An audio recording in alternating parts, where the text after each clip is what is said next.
नमस्कार।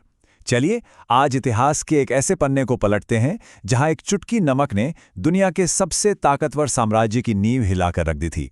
जी हां, ये कहानी है 1930 के महात्मा गांधी के नमक मार्च की, जो अहिंसक विरोध की एक शानदार मिसाल है। मतलब सोचिए तो सही, एक चुटकी नमक, और वो भी दुनिया के सबसे बड़े साम्राज्य के लिए खतरा। ये सुनने में ही अजीब लगता है ना। पर यही तो वो पहेली है जिसे सुलझाते हुए हम उस असाधारण रणनीति को समझेंगे जिसने इतिहास का रुख ही मोड़ दिया था। तो चलिए थोड़ा पीछे चलते हैं, साल 1930 के भारत में।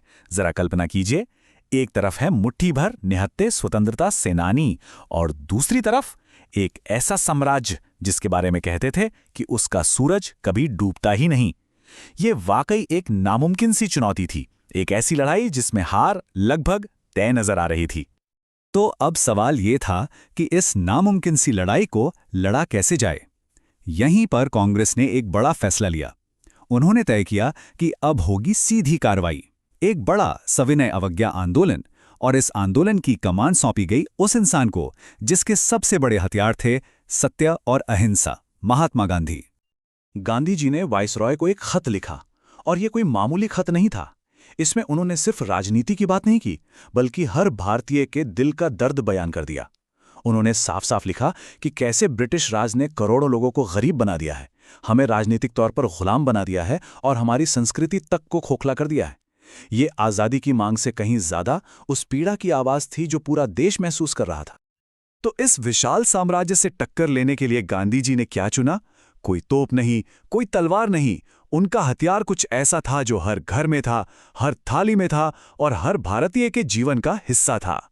जी हां, नमक। अब सवाल उठता है कि आखिर नमक ही क्यों? क्योंकि गांधी जी की सोच बहुत गहरी थी।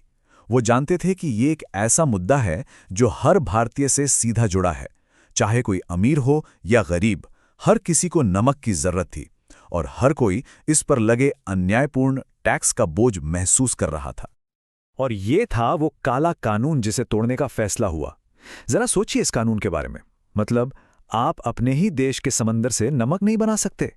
ये सिर्फ एक कानून नहीं था, ये गुलामी का, अपमान का एक प्रतीक था। और इसी प्रतीक को तोड़ने के लिए पूरा देश एक होने वाला था। और यहीं पर गांधी जी की जीनियस स्ट्रैटेजी सामने आती है। देखिए, नमक एक परफेक्ट हथियार था। क्यों? क्योंकि ये हर किसी को चाहिए। इस पर लगा टैक्स बिल्कुल अन्यायपूर्ण था, और इसका विरोध करना बहुत ही सीधा और पूरी तरह से अहिंसक था।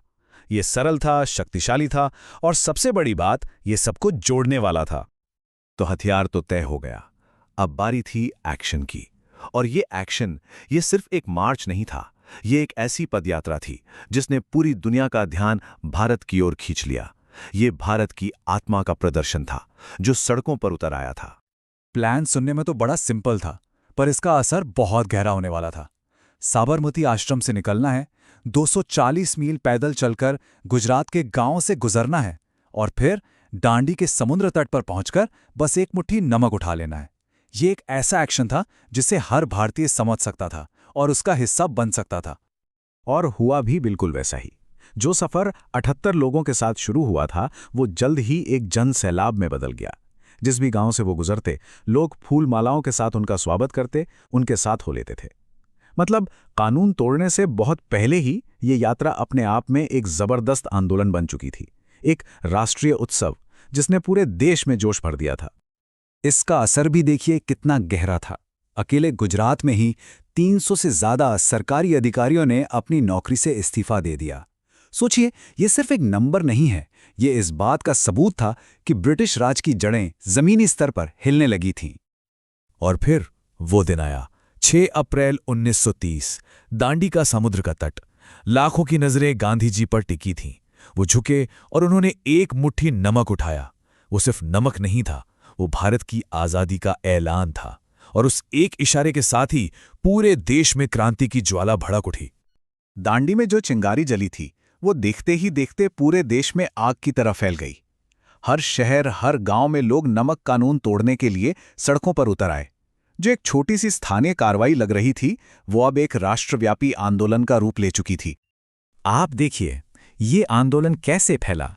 तमिलनाडु में सी राजगोपालाचारी ने मोर्चा संभाला, मालाबार में के कैलप्पन ने पदयात्रा की, बंगाल से लेकर पेशावर तक देश का कोई कोना ऐसा नहीं था जहां लोगों ने अपने अपने दांडी मार्च शुरू ना कर दिए हों। ये अब सिर्फ गांधी जी का मार्च नहीं रह गया था, ये पूरे भारत का सत्याग्रह बन चुका था। लेकिन पेशावर में जो हुआ उसने तो अंग्रेजों को हिला के रख दिया। सोचिए, गढ़वाली रेजिमेंट के भारतीय सैनिकों ने अपने ही निहत्थे देशवासियों पर गोली चलाने के अंग्रेजी हुक्म को मानने से साफ इनकार कर दिया। ये वो पल था जब वर्दी पर वतन परस्ती भारी पड़ गई। ये ब्रिटिश राज के लिए एक बहुत बड़ा झटका था। अब जरा सोचिए कि इस अहिंसक आंदोलन ने ब्रिटिश सरकार को कैसे एक ऐसे जाल में फंसा दिया था जिससे बाहर निकलना उनके लिए लगभग नामुमकिन हो गया था। देखिए, शुरू में तो अंग्रेजों ने इसे ज्यादा गंभीरता से लिया ही नहीं। उन्हें लगा कि ये सब कुछ दिनों का ड्रामा है, अपने आप खत्म हो जाएगा। लेकिन जब उन्होंने देखा कि ये तो एक सुनामी बन चुका है तो उनके हाथ पांव फूल गए। उन्हें समझ ही नहीं आ रहा था कि इस अनोखे विरोध से कैसे निपटा जाए। सरकार के सामने एक बहुत अजीब सी मुश्किल आ खड़ी हुई थी। वो एक ऐसे जाल में फंस गए थे जहां से निकलना मुश्किल था। देखिए, अगर वो प्रदर्शनकारियों पर जुल्म करते तो दुनिया भर में उनकी छवि खराब होती। लोग कहते देखो कितनी क्रूर हैं। और अगर वो कुछ ना करते तो उनकी हुकूमत का डर ही खत्म हो जाता। यही गांधी जी की अहिंसक रणनीति की सबसे बड़ी जीत थी। तो अंग्रेजों ने वही किया जो वो हमेशा करते थे। उन्होंने सोचा कि लीडर को ही हटा दो, आंदोलन खत्म हो जाएगा। उन्होंने गांधी जी को गिरफ्तार कर लिया। लेकिन ये उनकी सबसे बड़ी गलती थी। उनकी गिरफ्तारी ने तो जैसे आग में घी डाल दिया। आंदोलन और भी तेज हो गया और धरसना में इसने एक ऐसा रूप लिया जिससे दुनिया कभी नहीं भूल सकी। गांधी जी जेल में थे, पर आंदोलन रुका नहीं, बल्कि अब कमान सरोजिनी नायडू जैसी बहादुर महिला नेताओं ने संभाल ली थी।